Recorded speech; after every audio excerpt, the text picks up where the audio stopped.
Welcome to Radha channel. ನೋಡಿ, ನಾನು ಬಾಣಂತಿದೊಂದು ಮುಂಚಿಕಜ್ಜು ಹೇಳಿ ಅದು ಬಾಣಂತಿಗೆ ಅಗತ್ಯ ಕೊಡ್ತಾ ಇರೋದು. ಹಾಗೆ ನನಗೊಂದು ಆರ್ಡ್ರ್ ಇತ್ತು ಜರ್ಮನಿಗೆ. ನಮ್ಮ ರಿಲೇಷನ್ ಒಬ್ಬರು ಜರ್ಮನಿಗೆ ಮಗಳನ್ನು ಹಿಡ್ಸೋಕೆ ಹೋಗ್ತಾ ಇದ್ರು. ಹಾಗೆ ಫುಲ್ ಬಾಣಂತಿ ಐಟಮ್ ಎಲ್ಲ ನಂಗೆ ಆರ್ಡ್ರ್ ಕೊಟ್ಟಿದ್ರು. ಅದರಲ್ಲಿ ಮೇಯ್ನ್ ಈಗ ಫಸ್ಟ್ ಐಟಮ್ ಈಗ ಮಾಡಿ ತೋರಿಸ್ತಾ ಇದ್ದೆ ನಾನು.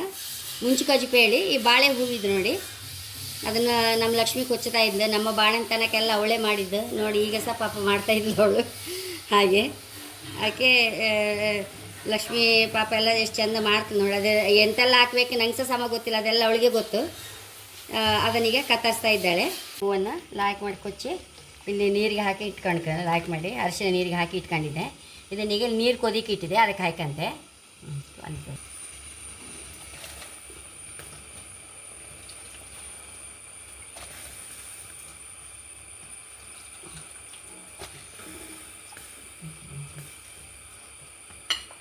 ನಮಗೆ ಈ ಬಾಳೆಕಾಯಿ ಮೇಯ್ನ್ ಬಾಳೆ ಹೂವಿದ್ದು ನಮಗೆ ಬಾಣಂತಿಗೆ ಕೊಡೋದು. ಯಾಕಂದರೆ ರಕ್ತಹೀನತೆಗೆ ಅಷ್ಟು ಒಳ್ಳೆಯದಿದು, ದಿವ್ಯ ಔಷಧಿ ಇದು. ಮತ್ತು ಹೆಚ್ಚಿನ ನಾರಿನಾಂಶ ಸಹ ಇತ್ತು. ಮತ್ತು ರಕ್ತದಲ್ಲೇ ಸಕ್ಕರೆ ಮಟ್ಟವನ್ನು ಕಡಿಮೆ ಮಾಡ್ತದೆ ನಮಗೆ. ಮತ್ತು ಹೆರಿಗೆ ನಂತರ ತಾಯಿ ಹಾಲು ಹೆಚ್ಚಾಗಲಿಕ್ಕೆ ಸಹ ಇದು ಒಳ್ಳೆಯ ಆಹಾರ ಅಂತ ಇದು. ಹಾಗಾಗಿ ಬಾಣಂತಿಗೆ ಬಾಳೆ ಹೂವಿನ ಮುಂಚಿಕಜ್ಜು ಮಾಡೇ ಮಾಡ್ತಾರೆ. ಮತ್ತು ಆ್ಯಂಟಿ ಆಕ್ಸಿಡೆಂಟ್ ಗುಣಗಳಿವೆ. ಬಾಣಂತಿಗೆ ಮೇಯ್ನ್ ಇದೇ ಎಲ್ಲ ಬೇಕಾಗೋದಲ್ಲ. ಹಾಗಾಗಿ ಇದನ್ನು ಹೆಚ್ಚಾಗಿ ಕೊಡ್ತಾರೆ. ನಮ್ಮ ಅತ್ತೆ ಈಗ ನಮ್ಮ ಇಲ್ಲಿ 3 ಬಾಣಂತನ 3 ಸೊಸೆಯಂದ್ರ ಬಾಣಂತ ನಮ್ಮ ಅತ್ತೆ ಮಾಡಿದ್ದು. ಇದು ಅಗತ್ಯ ಮಾಡ್ತಾಯಿದ್ರು. ಫಸ್ಟ್ ನನಗೆ ಕಡೆಗೆ ಎರಡನೇವರಿಗೆಲ್ಲ ನಾನು ಮಾಡೋಕ್ಕೆ ನನಗೆ ಸಮ ಗೊತ್ತಿದ್ದು ಮಾಡೋಕ್ಕೆ. ಹಾಗಾಗಿ ಇದನ್ನೀಗ ನಾನು ಮಾಡ್ತಾಯಿದ್ದೆ. ಅಂದರೆ ಈ ಜರ್ಮನಿಗೆ ಕಳ್ಸಿಗೆ ನಮ್ಮ ರಿಲೇಷನ್ ಒಬ್ಬರು ಹೋಗ್ತಾಯಿದ್ರು ಮಗಳ ಬಾಣಂತನ ಕೇಳಿ. ಒಟ್ಟು ಬಾಣಂತ ಐಟಮ್ಸ್ ಎಲ್ಲ ನನ್ನ ಹತ್ರ ಮಾಡಿಕೊಡು ಕೇಳಿದ್ರು. ಅದರಲ್ಲಿ ಇದು ಒಂದೀಗ ಅದಕ್ಕೀಗ ಇದನ್ನು ಮಾಡಿ ತೋರಿಸ್ತಾ ಇದ್ದೆ ನೋಡಿ. ಕೊತ್ತಂಬರಿ ಇಷ್ಟು ಹಾಕೊಂಡೆ, 1 ಕಪ್ ಹಾಪಷ್ಟು. ಹಾಗೆ ಓಮ 1/4 ಕಪ್ ಹಾಪಷ್ಟು. ಒಂದು ಅರ್ಧ ಜೀರಿಗೆ. ಇದೆಲ್ಲನೂ ಲಾಕ್ ಮಾಡಿ ತೊಳೆದು ಹಾಕಂತೆ. ಯಾಕಂದರೆ ನಾವು ಬಾಣಂತಿಗೆ ಎಷ್ಟು ಕೇರ್ಫುಲ್ಲಾಗಿ ಎಷ್ಟು ಕ್ಲೀನಾಗಿ ಮಾಡಿದ್ರೆ ಅಷ್ಟು ಒಳ್ಳೆಯದು. ಅಂದರೆ ಹಸಿ ಬಾಣಂತಿ ತುಂಬ ಎಂತ ಇದ್ರೂ ಪಕ್ಕ ಎಫೆಕ್ಟ್ ಆಗುತ್ತೆ ಆ ಬಾಡಿಗೆ. ಹಾಗಾಗಿ ನಾವು ಆದಷ್ಟು ಕ್ಲೀನಲ್ಲೇ ಮಾಡಬೇಕು ಅದನ್ನೆಲ್ಲ. ಕೊತ್ತಂಬರಿ ಓಮ ಜೀರಿಗೆ ಹಾಕೊಂಡಿದೆ. ಹಾಗೆ ನೋಡಿ ವಾಂಟೆ ಹುಳಿ. ನಾವು ಹುಳಿಗೆ ಇದು ವಾಂಟೆ ಹುಳಿ ಹಾಕಬೇಕು. ತುಂಬ ಮೆಡಿಸಿನಲ್ ಪ್ರಾಪರ್ಟೀಸ್ ವಾಂಟೆ ಹುಳಿಯಲ್ಲಿ ಇರುತ್ತೆ. ಇದು ಅಗತ್ಯ. ಇದು ಬಾಣಂತಿಗೆ ಇದರದ್ದೇ ಸಾರು ಮಾಡಿ ಕೊಡ್ತಾರೆ. ಮತ್ತು ಈ ಮುಂಚಿಕಜ್ಜು ಸಹ ಹುಳಿಗೆ ಇದನ್ನೇ ಹಾಕೋದು. ಇದನ್ನು ಸಹ ಲಾಯ್ಕ್ ಮಾಡಿ ತೊಳ್ಕೊಂಡು ಇದಕ್ಕೆ ಹಾಕಂತೆ. ಆಮೇಲೆ ಒಂದು ಅರ್ಧ ಟೀ ಸ್ಪೂನು ಅರಿಶಿನ ಹಾಕೊಂಡಿದೆ.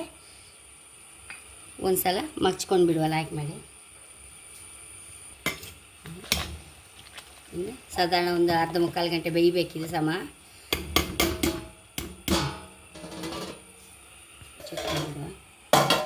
ಖಾರಕ್ಕೆ ನಾವು ಕಾಳುಮೆಣಸು ಅಗತ್ಯ ಬೇಕೇ. ಇದು ಬಾಣಂತಿಗಂತೂ ಕಾಳುಮೆಣಸಲ್ಲೇ 3 ತಿಂಗಳು ಕಳಿಬೇಕು ಅವಳು. ಹಾಗೆ ಕಾಳುಮೆಣಸು ಇದಕ್ಕೆ ಹಾಕಂತ ಇದ್ದೆ.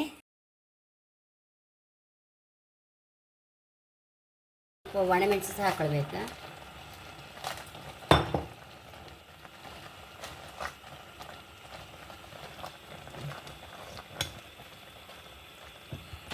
ಹೀಗೆ ಮುಚ್ಚಿಟ್ಕೊಂಡು ಬೆಂದಿದೆ. ಈಗ ಇದನ್ನೀಗ ಗ್ರೈಂಡ್ರಿಗೆ ಹಾಕೊಂಬ. ರುಚಿ ತಕ್ಕಷ್ಟು ಉಪ್ಪು ಹಾಕೊಂಬ. ಗ್ರೈಂಡ್ರಿಗೆ ಹಾಕೊಂಬ.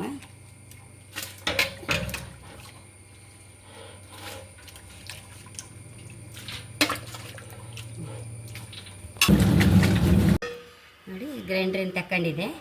ಈಗ ಇದನ್ನೀಗ ಸರಿ ನಾವು ಬೆಳ್ಳುಳ್ಳಿ ಹಾಕಿ ಮಚ್ಚಬೇಕು, ಒಗ್ಗರಣೆ ಹಾಕಿ.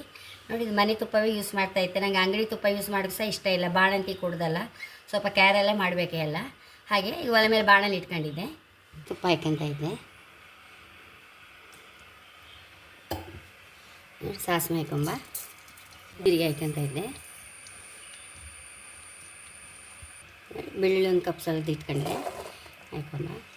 ಬೆಳ್ಳುಳ್ಳಿ ಎಷ್ಟು ತಿಂದರೆ ಅಷ್ಟು ಒಳ್ಳೆಯದು ಬಾಣಂತಿಗೆ. ಅದಕ್ಕೆ ಸರಿ ಬೆಳ್ಳುಳ್ಳಿ ಸುರಿಗೆ ಸಹ ಓಮ ಮತ್ತು ಬೆಳ್ಳುಳ್ಳಿ ರೋಸ್ಟ್ ಮಾಡಿ ಹೊಡಿ ಮಾಡಿ ಫಸ್ಟ್ ಅದರಲ್ಲೇ ಊಟ ಮಾಡಬೇಕು. ಹಾಗೆ ನಾನು ಕರೆಕ್ಟು ಬಾಣಂತಿ ಸ್ಟಾರ್ಟಿಂಗಿಂದ ಒಂದು 3 ತಿಂಗಳು ಬಾಣಂತಿಯವ್ರಿಗೆ ಏನೆಲ್ಲ ಕೊಡಬೇಕು ಐಟಮ್ ಎಲ್ಲ ನಂಗೆ ಆರ್ಡ್ರ್ ಕೊಟ್ಟಿದ್ದಾರೆ. ಅದನ್ನೆಲ್ಲ ಒಂದೊಂದೇ ಮಾಡಿ ತೋರಿಸಿ ಅದನ್ನು ಹೇಗೆ ಯೂಸ್ ಮಾಡೋದು, ಎಷ್ಟು ದಿವಸ ಬೇಕು ತಗೊಳ್ಬೇಕೇಳಿ ಪ್ರತಿಯೊಂದು ನಾನು ಲಾಸ್ಟಲ್ಲಿ ಹೇಳ್ತೆ ಎಲ್ಲ.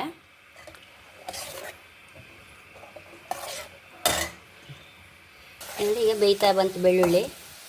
ಎಷ್ಟಂದ್ರೂ ನಂದಿನಿ ತುಪ್ಪದಲ್ಲಿ ಮಾಡ್ಬೋದು, ಎಷ್ಟಂದ್ರೂ ಹಾಳಾಗದೆ ಇರಲಿಕ್ಕೆ, ಸ್ಮೆಲ್ ಬಾರದೇ ಇರಲಿಕ್ಕೆ, ಏನೋ ಹಾಕದೇ ಇರಲಿಕ್ಕೆ ಇಲ್ಲ. ಯಾಕಂದರೆ ನಾನು ಮನೆಯಲ್ಲೇ ಮಾಡಿ ತುಪ್ಪವೇ 1-2 ತಿಂಗಳು ಹಾಗೆ ಇಟ್ಟರೆ ಸ್ವಲ್ಪ ಜಿಡ್ಡು ವಾಸನೆ ಬತ್ತು. ಅದಕ್ಕೇನೋ ಒಂದು ಹಾಕ್ತಾರೆ ಅವ್ರು ಜಿಡ್ಡು ವಾಸನೆ ಬಾರದೇ ಇದ್ದಾಗ. ಅದಕ್ಕೆ ನನಗೆ ಬಾಣಂತಿಗೆಲ್ಲ ಅದು ಅಂಗಡಿದು ಯಾವುದೂ ಯೂಸ್ ಮಾಡೋಕ್ಕೆ ಇಷ್ಟ ಇಲ್ಲ, ತುಪ್ಪ ಆಗಲಿ ಯಾವುದಾಗಲಿ. ಈಗ ಎಣ್ಣೆ ಸಹ ನೋಡಿ ನಾನಿಲ್ಲಿ ವರ್ಜಿನ್ ಕೋಕೋನಟ್ ಆಯಿಲ್ ಮಾಡಿ ಇಟ್ಕೊಂಡಿದ್ದೆ ನೋಡಿ. ಇದು ಕೆಲವ್ರು ಕೇಳ್ತಾ ಇರ್ತಾರೆ, ಅದಕ್ಕೆ ಮಾಡಿಡೋದು ನಾನು. ಪ್ಯೂರ್ ವರ್ಜಿನ್ ಕೋಕೋ ತೆಂಗಿನಕಾಯಿ ಹಾಲಲ್ಲೇ ಮಾಡಿದ ಎಣ್ಣೆ ಇದು. ಇದು ಎಷ್ಟೋ ಕಾಯಿಲೆಗೆ ದಿವ್ಯ ಔಷಧಿ ಅಂತೆ. ಮತ್ತು ಕೆಲವರು ಅಡುಗೆಗೆ ಸಹ ಯೂಸ್ ಮಾಡ್ತಾರೆ. ಅವರು ಇಬ್ಬರಿಬ್ರು ಇರುವಾಗ ಹೇಗೋ ಸಾಕತ್ತು 1 ಲೀಟ್ರ್ ತಗೊಂಡ್ರೆ ಎಷ್ಟೋ ಸಮಯ ಬರ್ತವ್ರಿಗೆ.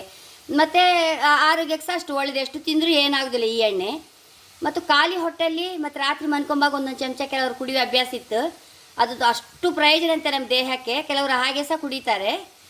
ಹಾಗೆ ನಾನು ಮಾಡಿ ಇಡೋದು. ಸ್ವಲ್ಪ ಕಲರೇ ಬೇರೆ ನೋಡಿ, ತೆಂಗಿನಕಾಯಿ ಹಾಲಲ್ಲೇ ಮಾಡಿದ ಎಣ್ಣೆ ಇದು. ಮೇಲೆ ಹಾಕಂತ ಇದ್ದೆ.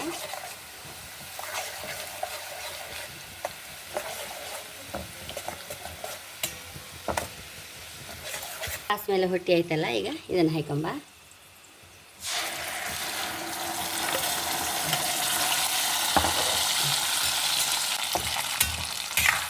ಇದನ್ನೇನು ಸರಿ ಗಟ್ಟಿಯಾಗುವಾಗ ತೋರಿಸ್ತೆ ಮತ್ತೆ.